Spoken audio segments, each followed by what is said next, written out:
The room went silent the moment she screamed the words that had been suffocating her for 26 years. "No one wants to marry me," Dahlia Kensington sobbed. Her hand pressed so hard against her chest that her knuckles turned white, as if she could physically hold her own heart together while it shattered in front of every single person she loved. Tears streaked down her face, cutting through the careful makeup she had applied that morning with such hope. And the family gathered around her. Her mother, her father, her sister, her aunts and uncles could only stand frozen, arms crossed, mouths open, unable to find a single word that could undo what had just happened. And then, from the doorway, a voice that no one expected to hear that day cut through the heavy silence. A young man stepped forward, placed his hand gently on her trembling shoulder, looked into her devastated eyes, and said 4 words that would change the rest of her life. "Don't cry. Marry me." If stories about second chances, about kindness that arrives when you least expect it, and about love that refuses to see what the world insists on seeing, means something to you, then this is a video you need to watch until the very end. Before we go any further, please take a moment to hit that like button. Drop a comment telling us where in the world you're watching from tonight. Share this video with someone who needs a reminder that they are worthy of love exactly as they are. And subscribe to Secret Storyline if you believe, even a little, in kindness and in second chances. Now, let's go back to the beginning to understand how Dahlia Kensington ended up sobbing in front of her entire family on what was supposed to be the happiest day of her life. Dahlia had grown up in the small town of Millhaven, a place where everyone knew everyone, where gossip traveled faster than the morning mail, and where a girl's worth was too often measured by the number on a scale rather than the size of her heart. From the time she was a child, Dahlia had been larger than the other girls her age. It wasn't something she chose, and it wasn't something laziness or carelessness had caused. No matter how many cruel classmates whispered otherwise in the hallways of Millhaven Elementary and later Millhaven High.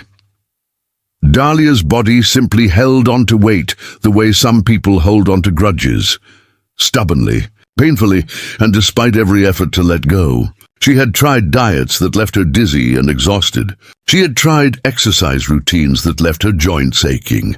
She had cried in doctor's offices, begging for answers, only to be told over and over that some bodies were simply built differently, that some struggles were simply harder, and that patience and self-compassion were the only real medicine anyone could offer her.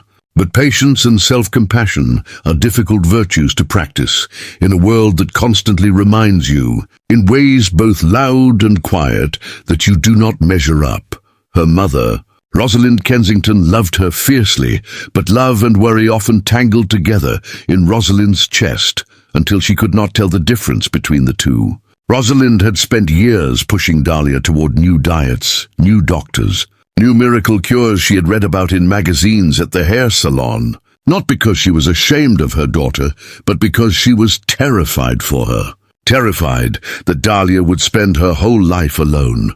Terrified that she would face a world that judged her before it ever got to know her. Terrified, most of all, that no man would ever look past her daughter's body long enough to see the extraordinary woman underneath. Dahlia's father, Gerald, was quieter about his worry, but it showed in the way his eyes would soften with pity whenever a family friend mentioned their daughter's upcoming engagement, or when a cousin announced a wedding date, and Dahlia would smile politely while something inside her curled up and died a little more each time. Her younger sister, Vivian, was engaged to a kind, steady man named Marcus, and their wedding planning had become the center of every family conversation for the better part of a year. Every dinner table discussion eventually drifted toward flower arrangements, seating charts and dress fittings, and every single time, Dahlia felt herself become smaller in the room, as though she were fading into the wallpaper, while the world celebrated a kind of love she had convinced herself she would never be allowed to have. It wasn't that Dahlia lacked things to offer. She was, by every measure that actually mattered, an extraordinary young woman. She had graduated at the top of her class from the state university with a degree in elementary education, and she had spent the last 4 years teaching 3rd grade at Millhaven Primary School, where children adored her not because she was thin or beautiful by conventional standards, but because she made mathematics feel like an adventure, and because she never once made a struggling student feel small. She had a laugh that filled entire rooms, warm and unrestrained, the kind of laugh that made strangers smile even if they didn't know what was funny. She baked bread every Sunday morning and left loaves on the doorsteps of elderly neighbors who lived alone. She volunteered at the animal shelter on Saturdays, walking dogs that other volunteers found too aggressive or too anxious, because she had an unusual gift for patience that animals seemed to sense immediately. She wrote poetry in a leather journal she kept hidden beneath her mattress. Poems about longing and hope that she never showed to anyone, because she was convinced no one would ever want to read the private thoughts of a girl the world had already decided wasn't worth romantic attention. The dating history, if you could even call it that, had been a graveyard of small humiliations. There had been Kyle back in her sophomore year of college who had asked her to a dance, and then spent the entire night avoiding being seen next to her, disappearing to get punch for 20 minutes at a time. There had been an online dating profile she created at 23, deleted within a week after receiving a string of cruel messages from men who seemed to think her body gave them permission to say whatever ugly thing crossed their minds. There had been a blind date arranged by a well-meaning co-worker, a man named Trevor, who had spent the entire dinner looking at his phone and left before dessert arrived, later telling the co-worker that Dahlia was sweet, but not really what I'm looking for, a phrase that Dahlia turned over and over in her mind for months afterward, understanding exactly what it meant, even though he never said the actual words out loud. Each rejection didn't just hurt in the moment.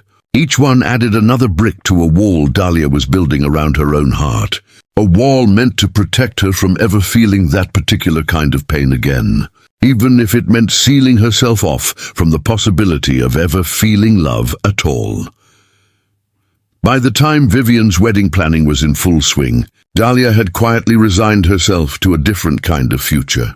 She told herself she would be the beloved aunt, the doting sister, the woman who poured all her love into other people's children and other people's celebrations, because she had convinced herself there would be no children or celebrations of her own. She told herself this in the mirror some mornings, practicing the acceptance of it the way one practices a difficult truth, hoping that if she said it enough times, it would stop hurting. It never quite worked. There was always a small, stubborn ember of hope buried somewhere beneath the resignation, a part of her that still believed against all evidence that somewhere out there was a person who could look at her and see not a body to be judged, but a whole human being worth loving. She was ashamed of that ember sometimes, ashamed of how much it still ached, but she could never quite manage to extinguish it completely. The engagement party for Vivian and Marcus was held on a warm Saturday afternoon in early June, in the backyard of the Kensington family home. The same yellow house with the wraparound porch where both girls had grown up. String lights were draped between the old oak trees, tables were covered in white linen, and the scent of Rosalind's famous lemon cake drifted from the kitchen through the open windows. Family and close friends had gathered. Nearly 40 people spilling across the lawn and into the living room when the afternoon grew too warm, and the mood was one of easy, effortless joy, the kind of joy that comes when a family finally gets to celebrate something they have been anticipating for years.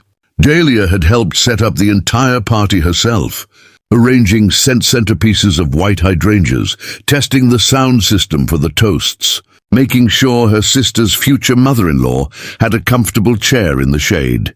She had done all of this with a genuine aching love for her sister, even as something painful twisted quietly beneath her ribs every time someone congratulated Vivian on finding the one.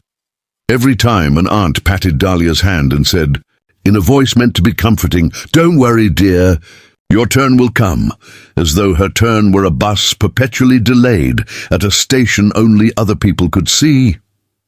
It was during the toasts, when the champagne had been poured and Marcus's best man had just finished a speech that left half the yard in happy tears, that Dahlia's great-aunt Millicent, a woman known throughout the family for saying exactly what she thought, regardless of who was listening, leaned over to Dahlia with a glass of champagne in one hand and said, loudly enough for at least a dozen people to hear, that it was such a shame Dahlia hadn't found someone yet, that she really ought to try harder, that pretty girls like her sister found husbands easily, but girls who let themselves go had to work twice as hard to be noticed. The words landed like a slap. For a moment, Dahlia simply stood there, her champagne glass trembling slightly in her hand, the laughter and chatter of the party swirling around her as if she were suddenly underwater. Everything muffled and distant except the ringing echo of her great-aunt's careless cruelty. She had absorbed comments like this her entire life, had built calluses over the places where such words used to cut deepest. But something about hearing it here today, surrounded by everyone she loved on the day, meant to celebrate her sister's happiness, broke something loose inside her that she had been holding together for a very long time. She tried to laugh it off, the way she always did, offering a tight smile and a joke about being married to my classroom full of 8-year-olds. But her voice cracked halfway through the sentence, and to her horror, she felt tears springing to her eyes in front of the entire gathered family. She turned to escape toward the house, desperate to hide in the bathroom until she could compose herself. But her mother, misreading the moment entirely, reached out and caught her arm, asking gently but audibly what was wrong. And that question, asked with such visible concern in front of so many watching eyes, was the final crack in the dam. Everything Dahlia had been holding in for years, every rejection, every pitying comment, every "your turn will come," every lonely Friday night spent grading papers instead of going on dates, every silent hour spent wondering what was so fundamentally wrong with her that no one could love her, all of it came pouring out at once. "No one wants to marry me," she sobbed, the words tearing out of her before she could stop them, loud enough that the entire backyard fell into stunned silence, loud enough that Marcus's family gathered nearby exchanged uncomfortable glances, loud enough that her father set down his drink and started moving toward her with his arms already outstretched. It was, without question, the most humiliating moment of Dahlia's adult life. She stood there in the middle of the party, tears streaming freely now, one hand pressed to her chest as though trying to hold herself together by force, surrounded by dozens of people who loved her and yet could offer nothing but sympathetic, helpless expressions, because what, after all, could anyone say that would make it not true? Her mother's arms crossed tightly over her own chest, her face a mixture of heartbreak and helplessness, her father's brow furrowed with the particular pain of a man watching his child suffer and being powerless to fix it. Vivian, still in her pale green engagement dress, looked stricken, torn between rushing to comfort her sister and the awful awareness that this outburst had happened on what was supposed to be her celebration. Aunts and uncles shifted uncomfortably, some looking away, some whispering to each other, and for one long, agonizing moment, Dahlia felt more exposed and more alone than she had ever felt in her entire life, as though every private wound she had ever carried had suddenly been ripped open for an audience, and then a voice she did not recognize immediately cut through the silence. "Don't cry." Everyone turned. Standing near the edge of the patio, having just arrived from the driveway with a wrapped gift in his hands, was a young man named Julian Aldridge, Marcus's cousin from out of state, whom Dahlia had met only once before, briefly at a family dinner months earlier, and barely remembered beyond a vague impression of dark curly hair and an easy smile. Julian had driven nearly 3 hours that afternoon to make it to the party on time, had walked in during the exact moment of Dahlia's breakdown, and instead of doing what any reasonable stranger might do, hanging back, looking away, pretending not to have witnessed something so raw and painful, He set down his gift on the nearest table, crossed the lawn without hesitation, and placed a gentle, steady hand on Dahlia's shoulder. The whole yard watched, breathless, as this near stranger looked directly into the tear-streaked face of a woman he barely knew and, with a calm sincerity that silenced every whispering aunt and every uncomfortable cousin, said the words that would become the turning point of Dahlia's entire life. "Don't cry. You deserve so much better than a room full of people who think love has anything to do with a dress size. And for what it's worth, I don't understand how any man in this town could look at you and not see exactly what I'm seeing right now." The backyard remained utterly silent. Dahlia stared up at him, certain for a moment that she had misheard, that shock and humiliation were playing tricks on her mind. But Julian did not look away, did not flinch, did not offer the polite, retreating half-smile of someone trying to smooth over an awkward moment. He simply stood there, his hand still resting gently on her shoulder, waiting, patient, as though he had all the time in the world for her to believe him, to understand why Julian's words carried the weight they did. It helps to understand who Julian Aldridge actually was. Beneath the surface impression of a handsome young man in a blue sweater standing at a family party, Julian was 29 years old, an architect who had spent the last several years working for a firm in the city, designing community centers and public libraries. Buildings meant to serve ordinary people rather than corporate towers meant to impress shareholders. He had grown up the son of a single mother, Delphine Aldridge, a woman who had worked double shifts at a hospital laundry facility for most of Julian's childhood, and who had raised him with a fierce, unwavering belief that a person's character was the only currency that ever truly mattered. Julian had watched his mother endure her own share of unkindness from a world quick to judge a struggling single parent, had watched her hold her head high through it, and had absorbed from her, without ever being explicitly taught it, a deep allergy to cruelty dressed up as honesty. He had dated before, of course, women who were conventionally beautiful, women who fit easily into the world's narrow definitions of desirability. But something about those relationships had always left him feeling strangely hollow, as though he were dating an idea of a person rather than an actual textured, complicated human being. Julian had met Dahlia only once before, at a family dinner the previous winter, and though their interaction had been brief, she had spent most of the evening in the kitchen, helping Rosalind with dessert, while Julian sat awkwardly with relatives he barely knew. He had found himself unable to stop thinking about the 10 minutes they had spent talking near the dessert table, when Dahlia had launched into an animated, hilarious story about one of her third-grade students who had tried to convince the entire class that his hamster could do long division.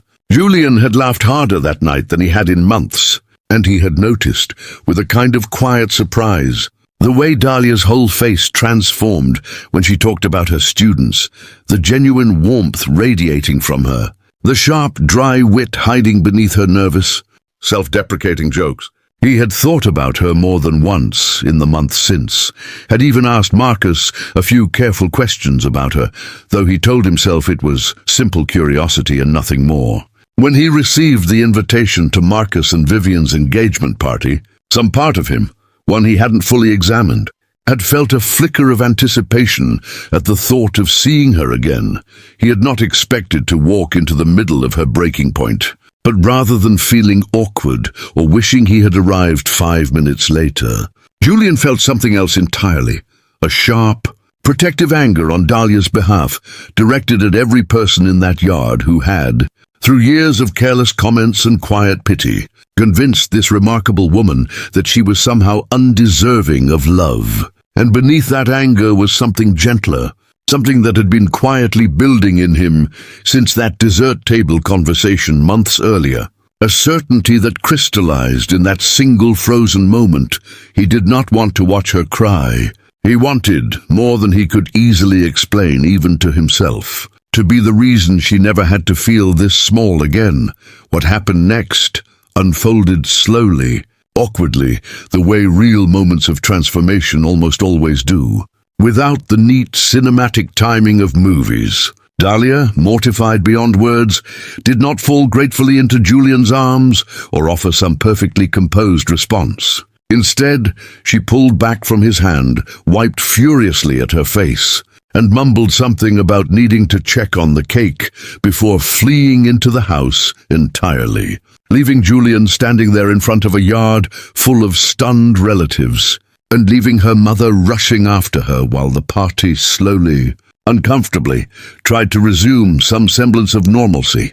For the rest of the afternoon, Dahlia stayed largely in the kitchen, finding small tasks to occupy her hands and her attention, unable to face the pitying looks she was certain awaited her outside, and unable most of all to process what Julian had said or why it had affected her so deeply. Julian, for his part, did not push. He stayed for the remainder of the party, made polite conversation with relatives, congratulated Marcus and Vivian sincerely, and though he glanced toward the kitchen window more than once, he did not seek Dahlia out again that day, sensing correctly that she needed space rather than pressure.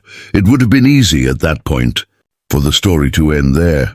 A kind stranger says a kind thing at a painful moment, and life simply moves on, the memory fading into the background of an embarrassing family anecdote, brought up occasionally at future gatherings. But 3 days after the party, Dahlia received a text message from a number she didn't recognize. It was Julian, having gotten her number from Marcus under the thin pretext of returning a serving dish her mother had lent for the party. The message was simple, unassuming. He mentioned that he had genuinely meant what he said at the party, that he hoped he hadn't made things more difficult for her by saying it so publicly, and that if she was ever willing, he would love to take her to dinner sometime, not out of pity but because he had been thinking about their conversation from the winter dinner for months and had been looking for an excuse to see her again even before the party happened. Dahlia stared at that message for nearly 20 minutes before responding, her thumb hovering over the screen as old fears rose up like familiar ghosts. This was, she told herself, almost certainly a joke or worse, an act of pity dressed up as romance, the kind of thing men sometimes did on a dare or to feel good about themselves. A story they could later tell about the time they were kind to the fat girl at a family party.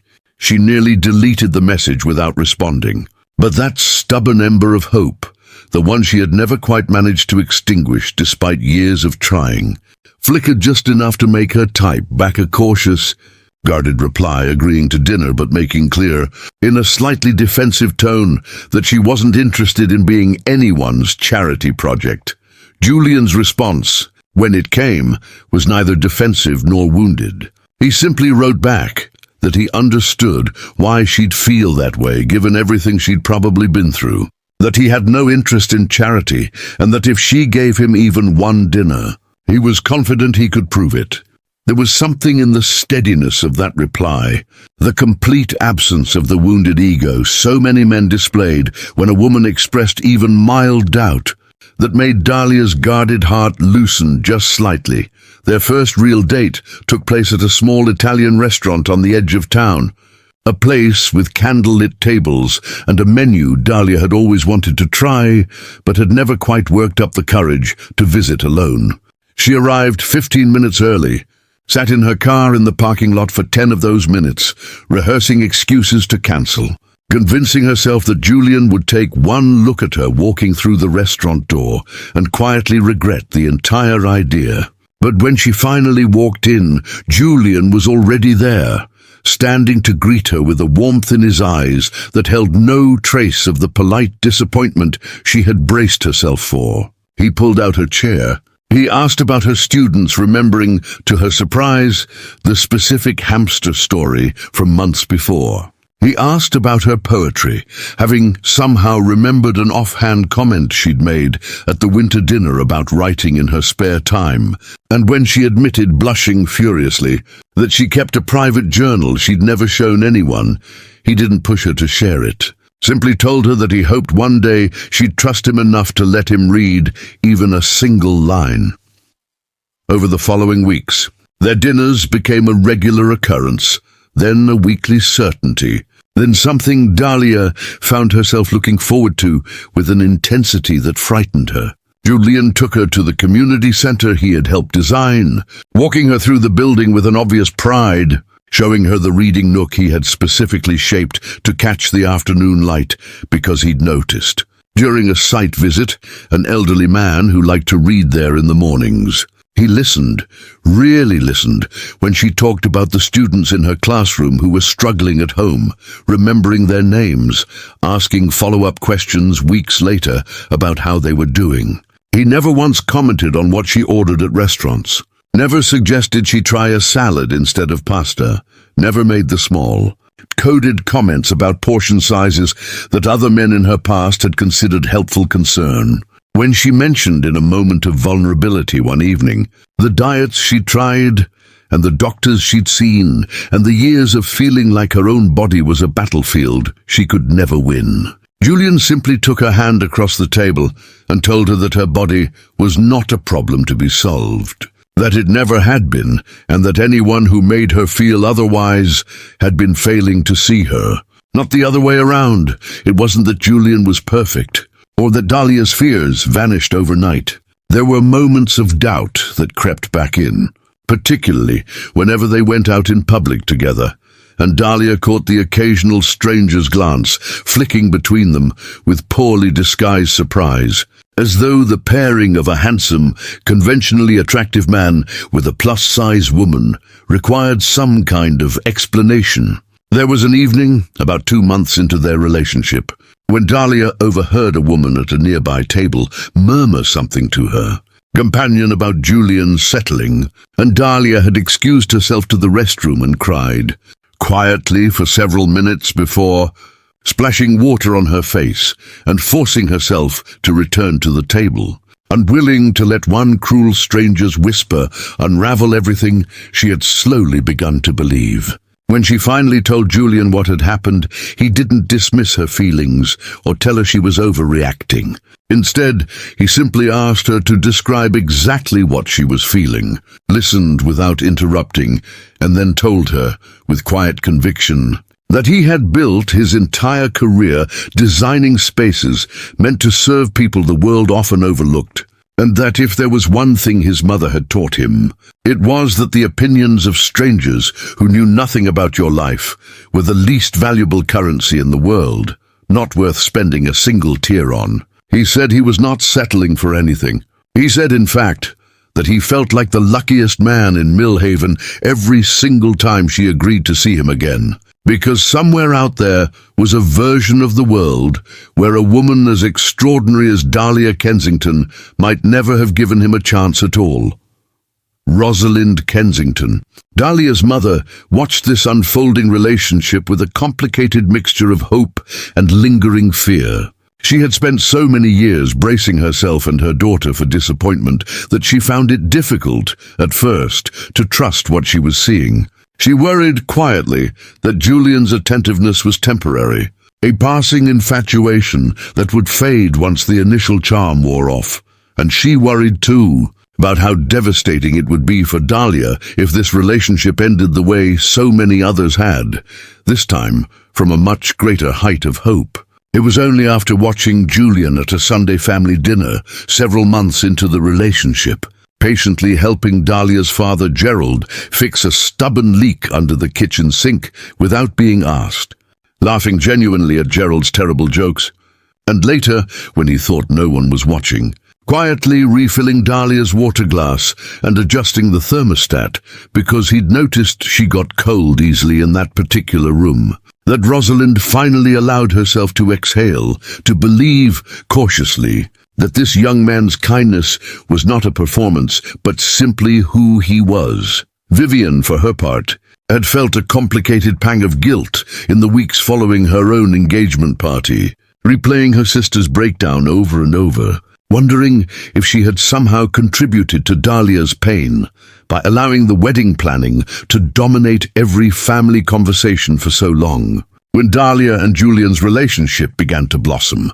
Vivian found herself watching her older sister with a kind of wonder she hadn't expected. seeing Dahlia laugh more freely, dress with more confidence, speak about her own future with a tentative hope rather than resigned acceptance. The two sisters, who had drifted slightly apart during the intensity of wedding preparations, found their way back to each other through late-night phone calls, where Dahlia, still cautious, still half-expecting disaster, would describe some small kindness Julian had shown her, and Vivian would find herself tearing up at her kitchen table, grateful beyond words that someone had finally seen in her sister what their family had always known was there. The months passed, and Julian's presence in Dahlia's life became less like a fragile, temporary gift and more like a foundation she could actually stand on. He met her students, visiting her classroom one afternoon under the guise of helping install a bookshelf, and spent an hour crouched on the floor listening seriously to 8-year-olds explain their elaborate opinions about dinosaurs, leaving the children utterly charmed, and leaving Dahlia watching from the doorway with tears prickling her eyes for an entirely different reason than she was used to. He introduced her to his mother Delphine, who took one look at the way her son looked at Dahlia and pulled her into a fierce, unexpected hug, whispering that she had waited a long time to see her son look at someone the way Dahlia's late father had once looked at her, back before he passed, and that she was grateful, more grateful than words could properly hold, to finally see it. But love, even the real steady kind, does not erase a lifetime of learned fear overnight, and Dahlia's deepest wound, the one that had calcified over years of rejection, remained stubbornly present even as everything around her seemed to be changing. She loved Julian. She knew this with a certainty that frightened her more than any uncertainty ever had. But some small, wounded part of her, the part that had absorbed every cruel comment and every disappointed glance over 26 years, kept whispering that this was all temporary, that eventually Julian would wake up and see what everyone else had always seen, that eventually the fairy tale would end the way it always had before. This fear reached its peak nearly a year after they'd started dating, when Julian, during a quiet evening at his apartment, mentioned offhandedly that his firm had offered him a promotion that would require relocating to the city permanently. Dahlia felt the old panic rise instantly, the certainty that this was the moment. That distance would give him the space and the excuse to quietly drift away from a relationship he had perhaps only convinced himself he wanted. She grew distant in the days that followed, pulling back from phone calls, making excuses to avoid dinners, bracing herself for an ending she was certain was coming. Julian, sensing the shift immediately, did not let it fester the way lesser partners might have. He drove to Millhaven unannounced on a Tuesday evening, found Dahlia sitting on her front porch grading spelling tests with a stack of ungraded papers beside her and an expression of carefully guarded distance on her face, and sat down beside her without being invited. He asked her directly and without anger why she had been pulling away, and when Dahlia, her voice trembling, finally admitted her fear that the promotion and the move were the beginning of the end, Julian was quiet for a long moment before responding. He told her that he had, in fact, been planning to ask her something important that very week, that the promotion had actually accelerated a decision he'd already been circling for months, and that he had spent the last several days trying to figure out the right way to say what he was about to say. He told her that from the very first moment he'd walked into that backyard and seen her standing there in tears, something in him had recognized, with a clarity he still found difficult to fully explain, that he did not want to spend his life without her in it. He told her that her fear made sense, that he understood exactly where it came from, and that he would never blame her for carrying it, but that he needed her to understand something clearly. He was not going anywhere. Not now, not with a promotion, not with distance, not with anything the world might throw at them, because he had never in his life felt as certain about anything as he felt about her. It was there on that porch, surrounded by stacks of third-grade spelling tests and the fading light of a Tuesday evening, that Julian reached into his jacket pocket and pulled out a small velvet box he'd been carrying for nearly 2 weeks, waiting for the right moment. A moment that had arrived not with grand orchestration, but with quiet, unglamorous honesty.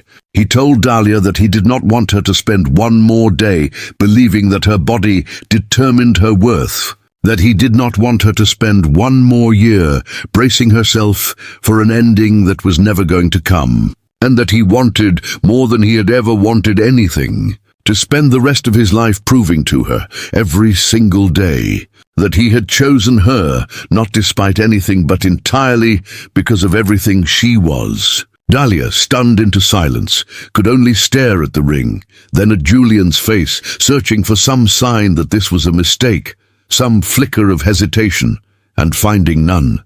When she finally managed to speak, her answer came out as a laugh mixed with tears, an overwhelmed, disbelieving yes that she repeated 3 times before Julian finally slid the ring onto her finger, both of them laughing and crying together on that porch as the spelling tests scattered forgotten around their feet.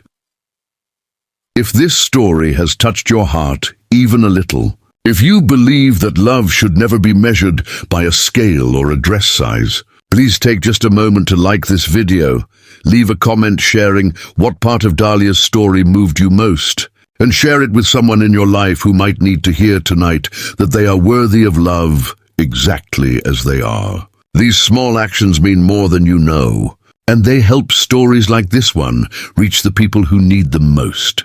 The wedding took place the following spring, in the same backyard where Dahlia had once broken down in front of her entire family. The same string lights draped between the same old oak trees, but this time transformed with white roses and soft candlelight for an entirely different kind of celebration. Rosalind cried through the entire ceremony, gripping Gerald's hand so tightly he later joked he'd lost feeling in his fingers. Vivian stood beside her sister as maid of honor, unable to stop smiling through her own tears. Great Aunt Millicent, seated in the front row, had the decency to look thoroughly ashamed of herself when Julian, during his vows, spoke openly and without bitterness about the day he'd first truly seen Dahlia, the day she'd stood in this very yard, believing herself unworthy of love, and how grateful he was that fate had allowed him to arrive at exactly that moment. When Julian finished his vows, he turned to the assembled guests and said simply that he hoped everyone in that yard would remember, the next time they were tempted to measure someone's worth by their appearance, that the most extraordinary love of his life had been standing right in front of all of them the whole time, waiting only to be truly seen. Dahlia's vows, when her turn came, were quieter, shakier, but no less powerful. She spoke about the years of believing herself unlovable, about the wall she had built around her heart brick by painful brick, and about how Julian had not torn that wall down through some grand gesture, but had simply patiently shown up again and again until she finally believed she was safe enough to let it fall on her own. She spoke about her students, about how she hoped that every little girl in her classroom who felt too big, too loud, too different, too much, would grow up believing what it had taken her 26 years to finally understand, that she had never been the problem, that she had only ever been waiting for someone with the eyes to truly see her. As she said this, her voice broke, and Julian reached forward without hesitation and wiped the tears from her cheeks. And this time, everyone gathered in that backyard was smiling through their own tears, instead of standing frozen and helpless. Their marriage, in the years that followed, was not without ordinary struggles. The way all real marriages are not, but it was built on a foundation neither of them ever had reason to doubt again. Julian turned down the city promotion, choosing instead to open a small architecture practice in Millhaven, focused on designing accessible, welcoming public spaces, a decision he never once described as a sacrifice. Dahlia continued teaching, eventually becoming the lead third-grade teacher at Millhaven Primary, and starting an after-school program specifically designed to support children who struggled with confidence and self-esteem. A program she named Quietly, after the ember of hope she had almost let go out entirely. Rosalind became the kind of grandmother who spoiled her grandchildren shamelessly when Dahlia and Julian eventually welcomed a daughter of their own, a little girl with her father's dark curls and her mother's unstoppable laugh, whom they named after Julian's mother, Delphine, in honor of the woman who had taught her son that kindness was never wasted. Even when the world seemed determined to prove otherwise, before we reach the end of this story, I want to ask something small but meaningful of you. If you have ever felt the way Dahlia felt in that backyard, believing yourself unworthy of love because of how the world chose to see you, please leave a comment right now with just one word: seen. I promise you, wherever you are watching from tonight, that you are not invisible, and that somewhere out there is a love story waiting for you too. One that has nothing to do with a number on a scale, and everything to do with the size of your heart. Years later, at family gatherings in that same backyard, Great Aunt Millicent had softened considerably, having watched her once careless words become the catalyst, however unintentionally, for a love story the entire family now told with pride rather than pity. Dahlia would sometimes catch Julian's eye across a crowded room full of relatives and children running between the same old oak trees, and in that glance would pass an entire unspoken conversation, a private acknowledgement of everything they had built from the wreckage of a single devastating afternoon. She no longer flinched when someone mentioned weddings or love or happily ever afters. She no longer practiced acceptance speeches in the mirror, preparing herself for a lonely future she had once believed was inevitable. Instead, she had become, quietly and without fanfare, proof of something she now tried to teach every single one of her students, every year, in ways both large and small, that worth was never determined by how the world chose to measure you, and that sometimes the person who finally sees you clearly arrives not with grand fanfare, but simply by walking into the room at the exact moment you need them most, placing a gentle hand on your shoulder, and refusing to let you believe, even for one more second, that you were ever unworthy of love. Dahlia Kensington, the girl who once sobbed in front of her entire family that no one wanted to marry her, spent the rest of her life surrounded by a love so steady, so unwavering, and so entirely her own that she eventually stopped being able to remember what it had felt like to doubt it at all. And perhaps that is the truest gift Julian ever gave her. Not the ring, not the wedding, not even the daughter they raised together, but the simple, life-altering permission to finally stop waiting for the world's approval and start believing, once and for all, that she had been worthy of love the entire time. If this story moved you tonight, if it reminded you that kindness can arrive at the exact moment you need it most, and that love has never once cared about the things the world insists on measuring, please take a moment before you go to like this video, share it with someone who needs to hear it, and subscribe to Secret Storyline so you never miss the next story of second chances, quiet courage, and love that refuses to look away. Thank you for spending this time with Dahlia and Julian's story, and we will see you in the next one.